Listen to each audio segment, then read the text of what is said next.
دعوت و تبلیغ میرے عزیزو یہ ایک ایسا عمل ہے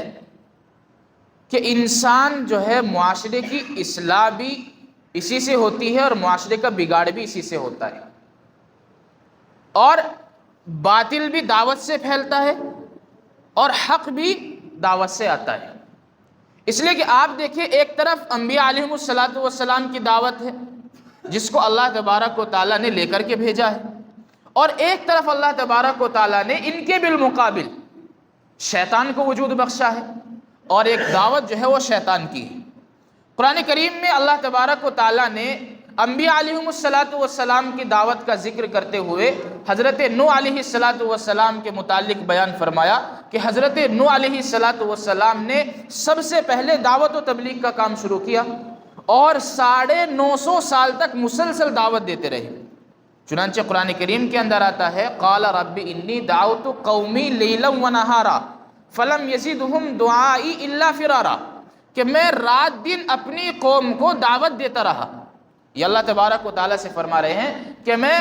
رات دن اپنی قوم کو دعوت دیتا رہا، لیکن لوگوں کی حالت یہ تھی، لوگوں کی عادت یہ تھی فلم یزدہم دعائی، جتنا میں ان کو دعوت دیتا تھا الا فرارا، وہ اس دعوت سے بھاگ جایا کرتے تھے۔ چنانچہ حضرت نوح علیہ السلام نے مسلسل 950 برس تک دعوت دی ہے، اور اسی طریقے سے آگے فرمایا قال رب انی دعوت قومی لیلا ونہارا وانی کلما دعوتہم لتغفر لہم۔ اللہ تبارک و تعالیٰ نے اس آیت کریمہ کے ذریعے سے انبیاء کی دعوت کا مقصد بیان فرمایا ہے کہ انبیاء علیہ السلام لوگوں کو دعوت کیوں دیتے ہیں۔ فرمایا حضرت نوح علیہ السلام ذکر کر رہے ہیں کہ میں جب بھی اپنی قوم کو دعوت دیتا تھا تو دعوت اس لیے دیتا تھا لتغفر لہم، تاکہ ان کی مغفرت کر دی جائے۔ تو انبیاء علیہم السلام کی نبوت، انبیاء علیہم السلام کی دعوت، انبیاء علیہم السلام کی تبلیغ کا مقصد ہوتا تھا کہ کسی طرح جو ہے وہ لوگ راہ راست پر آ جائیں، اور جب لوگ راہ راست پر آ جائیں گے، ایمان کو اختیار کر لیں گے، اللہ اور اس کے رسول کی باتوں کو تسلیم کر لیں گے، ان پر عمل کرنا شروع کر دیں گے، تو اللہ تبارک و تعالیٰ کی طرف سے نتیجتاً ان کو یہ بدلہ ملے گا کہ اللہ تبارک و تعالیٰ ان کی مغفرت کر دیں گے۔ یہ انبیاء علیہم السلام کی دعوت کا مقصد ہوتا ہے، اور اسی مقصد کو تمام انبیاء علیہم السلام نے بڑھایا ہے۔ انبیاء اور اسی طریقے سے حضرت نوح علیہ السلام بھی اسی مقصد کو لے کر کے چلے۔ اب اس دعوت کے ذریعے سے تو حق پھیلتا ہے، اس لیے کہ انبیاء علیہ السلام کی دعوت سے حق وجود میں آتا ہے، حق پھیلتا ہے، لیکن ایک طرف اس کے بالمقابل شیطان کی دعوت ہے، اور شیطان کی دعوت سے باطل وجود میں آتا ہے، باطل پھیلتا ہے۔ چنانچہ شیطان کی دعوت کا تذکرہ کرتے ہوئے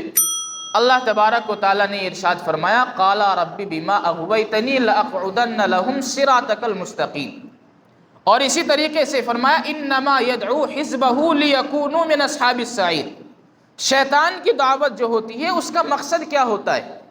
شیطان بیان کرتا ہے انما يدعو حزبه، قرآن کریم میں اللہ تعالیٰ نے فرمایا کہ وہ لوگوں کو اس لیے دعوت دیتا ہے ليكونوا من اصحاب السعیر، تاکہ لوگ جو ہیں وہ جہنم میں چلے جائیں۔ شیطان کی دعوت کا مقصد لوگوں کو جہنم میں لے جانا، اور انبیاء علیہم السلام کی دعوت کا مقصد لوگوں کو جنت کی طرف لے جانا۔